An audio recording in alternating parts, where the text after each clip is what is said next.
नमस्कार मित्रांनो, स्वागत आहे तुमचं आमच्या YouTube चॅनलवरती। या चॅनलच्या माध्यमातून आपण शेतीच्या माध्यमातून जे काही विविध योजना असतील, विविध योजनांचे पैसे असतील तर ते जाणून घेण्याचे प्रयत्न करत असतो। तर मित्रांनो, आता आजच्या व्हिडिओच्या माध्यमातून आपण जे काय रब्बी बी बियाण्याचं अनुदान आहे तर त्याच्या संदर्भात एक अतिशय महत्त्वाचा अपडेट आहे आणि हेच अपडेट आपण या व्हिडिओच्या माध्यमातून जाणून घेण्याचे प्रयत्न करणार आहोत। मित्रांनो, सर्वात महत्त्वाचं म्हणजे तुम्ही जर आमच्या चॅनल जर नवीन असाल तर बाजूला दिसत असलेल्या काळ्या बटनचं सबस्क्राइब बटन आहे त्यावरती क्लिक करा, जेणेकरून तुम्ही आमचे सबस्क्राइबर व्हा आणि इथून समोर येणाऱ्या नवीन योजनांचे अपडेट तुमच्यापर्यंत पोहोचत राहतील। चला तर मित्रांनो, व्हिडिओला सुरुवात करूया। मित्रांनो, याच्यामध्ये सर्वात महत्त्वाचं म्हणजे आता रब्बी बी बियाणे अनुदान हे शेतकऱ्यांच्या खात्यामध्ये का जमा झालं नाही आणि त्याच्यानंतर जमा होण्यासाठी नेमकं तुम्हाला काय करावं लागेल याची माहिती आपण बघणार आहोत। मित्रांनो, आता सर्वात महत्त्वाचं म्हणजे याची कारण जाणून घेऊया। म्हणजे कोणती मुख्य कारण आहेत की त्या कारणामुळे तुमच्या खात्यामध्ये अजून देखील हे अनुदानाचे पैसे आले नाहीत। याच्यामध्ये आता सर्वात महत्त्वाचं पहिलं कारण म्हणजे तुमचं किसान कार्ड नसणं। किसान कार्ड म्हणजे काय? Farmer ID card. आता फार्मर आयडी म्हणजे तुमचं जसं आधार कार्ड असं, जसं व्यक्तीचं आधार कार्ड असं, तसं त्याचप्रमाणे आता राज्य शासनानं व केंद्र शासनानं शेतीचं देखील आधार कार्ड हे तयार केले आणि त्याला तुम्हाला किसान कार्ड असे नाव दिले। आता याच्यामध्ये ज्या शेतकऱ्यांचे अद्याप देखील किसान कार्ड काढलेले नाहीत तर अशा कोणत्याही शेतकऱ्यांच्या खात्यामध्ये हे पैसे जमा झाले नाहीत। आता ज्यांचे किसान कार्ड काढलेले नाही तर अशा सर्व शेतकऱ्यांनी नेमकं काय करायचं, हा एक महत्त्वाचा मुद्दा आहे। तर अशा सर्व शेतकऱ्यांनी आपल्या जवळच्या सीएससी सेंटरवर जायचं आहे आणि त्या ठिकाणी तुम्हाला तुमचा आधार कार्ड आणि आधार कार्डाला जो मोबाईल नंबर लिंक आहे तर तो मोबाईल नंबर आणि तुमच्या सातबाऱ्याचे जे काय गट क्रमांक असतील तर सर्व माहिती घेऊन तुम्हाला त्या ठिकाणी जायचं आहे आणि तिथून तुम्हाला फार्मर आयडी काढायचा आहे। आता त्या ठिकाणी ऑनलाईन केल्याच्या नंतर 2 ते 3 दिवसामध्ये तुमचा फार्मर आयडी ॲक्सेप्ट होतो। तहसीलच्या माध्यमातून किंवा तलाठी कार्यालय असेल किंवा राज्य शासन असेल तर याच्यामधून तुम्हाला मंजुरी भेटते आणि तिथून तुम्हाला तुमचा फार्मर आयडी मिळतो आणि तुमचे जे काही पैसे येतात तर ते तुमच्या खात्यामध्ये मिळू शकतात। याच्यामध्ये रब्बी बी बियाण्याचं अनुदान असेल, त्यानंतर खरीपचा पीक विमा असेल, अतिवृष्टी अनुदान असेल, असं विविध प्रकारचं जे काय राज्य शासनाच्या माध्यमातून देण्यात येणार अनुदान असेल तर हे सर्व तुमच्या खात्यामध्ये जमा होणार आहे। त्याच्यामुळं सर्वात महत्त्वाचं म्हणजे तुमच्याकडे फार्मर आयडी काढणं अत्यंत गरजेचं आहे। त्याच्यानंतर दुसरं म्हणजे ई-केवायसी न करणं। आता बऱ्याच शेतकऱ्यांचं यादीमध्ये नाव आलंय परंतु त्यांनी फार्मर आयडी काढली नाही, त्यांच्यासाठी नवीन पर्याय देण्यात आला आहे, तो म्हणजे तुम्हाला ई-केवायसी करणं। तर ई-केवायसी कशी करायची तर त्यासाठी सुद्धा तुम्हाला तुमच्या जवळच्या सेंटरवर जायचं आहे सीएससी आणि त्या ठिकाणून तुम्हाला ई-केवायसी पूर्ण करायची आहे।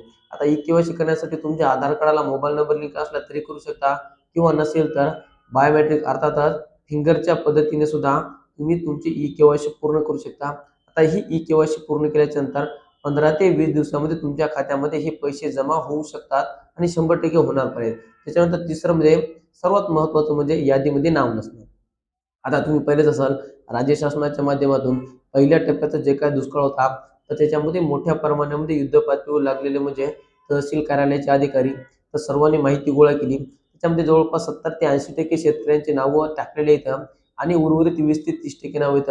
याच्यामध्ये काही सामायिक खातेदार असतील किंवा काही मयत खातेदार असतील किंवा अद्याप देखील जे वैयक्तिक खातेदार आहेत त्यांनी त्या ठिकाणी आधार कार्ड व बँकेचे झेरॉक्स न दिल्यामुळं त्यांचं यादीमध्ये नाव आलं नाही। तर अशा कोणत्याही शेतकऱ्यांच्या खात्यामध्ये हे अनुदानाचं वितरण झालेलं नाही तर अशा सर्व शेतकऱ्यांनी सुद्धा आपल्या जवळच्या तहसील कार्यालय किंवा तलाठी कार्यालयाशी संपर्क करायचा आहे आणि त्या ठिकाणी तुमचं आधार कार्ड आणि बँकेचं पासबुक द्यायचं आहे आणि त्यांना सांगायचं की माझं यादीमध्ये नाव टाका आणि हे नाव टाकल्याच्या नंतर काही दिवसामध्ये तुमच्या खात्यामध्ये हे अनुदानाची रक्कम जमा होणार आहे। त्याच्यानंतर आता दुसऱ्यात महत्त्वाचं म्हणजे मर्यादित हेक्टरी। आता याच्यामध्ये आपण पाहायला गेलं तर एक सर्वात महत्त्वाचं म्हणजे या ठिकाणी पाहण्यासारखा मुद्दा आहे, हे अनुदान नेमकं शेतकऱ्यांना कसं मिळत आहे। आता याच्यामध्ये 3 टप्पे येतात। 3 टप्पे म्हणजे पहिला टप्पा म्हणजे तुमचा सप्टेंबर महिन्याचा जी.आर, ऑक्टोबर महिन्याचा जी.आर आणि उर्वरित दोन्ही महिन्याचा एकत्रित केलेला जी.आर। तर अशा 3 जी.आर नुसार हे शेतकऱ्यांच्या खात्यामध्ये पैसे जमा होणार आहेत। आता याच्यामध्ये पहिल्या टप्प्यामध्ये म्हणजे पहिल्या जी.आर मध्ये 2 हेक्टरची मर्यादा आहे, दुसऱ्या जी.आर मध्ये सुद्धा 2 हेक्टरची मर्यादा आहे आणि तिसरा जी.आर आहे त्याच्यामध्ये 3 हेक्टरची मर्यादा आहे। परंतु आता याच्यामध्ये जर काही शेतकरी हुशार असतील तर त्या ठिकाणी तुम्ही तुमच्या तहसील कार्यालयाशी संपर्क करू शकता, त्यांना सांगू शकता की अशा ना असं आहे तर ते तुम्हाला टाकू शकतात। कारण की तुम्ही पाहिलेच असाल की पहिला टप्पा टाकला, दुसरा टप्पा टाकला परंतु याच्यामध्ये काही अधिकारी असे आहेत की त्यांना काम करण्याचा कंटाळा असतो, त्याच्यामुळे ते फक्त सगळे एकाच ठिकाणी पैसे टाकत आहेत आणि त्याची मर्यादा फक्त 2 हेक्टरची देत आहेत. परंतु खरं जर विचार करायला गेलं तर तुम्हाला मर्यादा आहे 3 हेक्टरची आहे. आता याच्यामुळे सुद्धा बऱ्याच शेतकऱ्यांचे पैसे अडकले. तर पण ठीक आहे, ह्या गोष्टी जर तुमच्याकडून शक्य होत नसेल तर तुम्हाला तहसील कार्यालयामध्ये एक अधिकारी नेमून दिलेला आहे. त्यांच्या माध्यमातून तुमच्या हेक्टरची मर्यादा जास्त झाली असेल तर ती मर्यादा कमी करू शकता आणि त्याच्या माध्यमातून सुद्धा तुमचं जे अनुदान आहे तर ते तुमच्या खात्यामध्ये घेऊ शकता. त्याच्यामुळे तुमच्या जवळच्या तहसील कार्यालयाशी संपर्क करायचा आहे. ही झाली जे काही मर्यादा असेल, हेक्टर असेल त्याचा प्रश्न.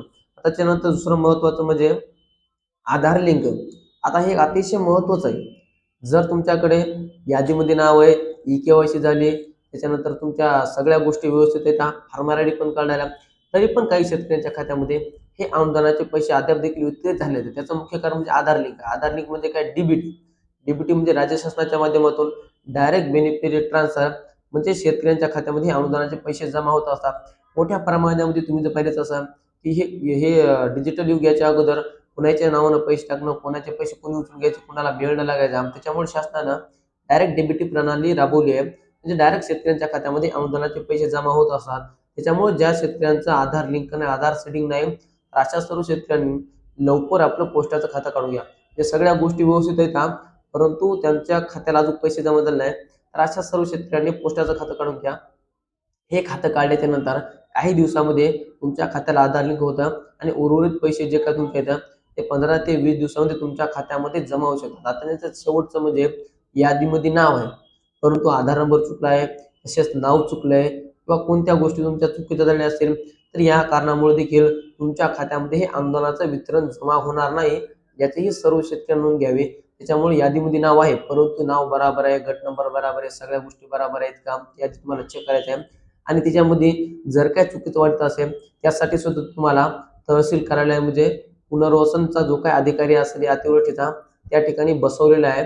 त्या ठिकाणी जाऊन तुम्हाला याची पूर्ण चौकशी करायची आहे आणि याच्यामध्ये जर काय चुकीचं असेल तर त्या ठिकाणी तुम्हाला पूर्ण कागदपत्र देऊन जे काही तुमचं नाव व्यवस्थित असेल, आधार नंबर असेल, ते करेक्शन करून घ्यायचं आहे. आणि हे करेक्शन केल्याच्या नंतर तुमच्या खात्यामध्ये हे अनुदानाचं वितरण होणार आहे. त्याच्यामुळं ह्या ज्या काही पूर्ण गोष्टी आहेत आम्ही सांगितलेल्या, सर्व गोष्टीचा व्यवस्थित अभ्यास करा.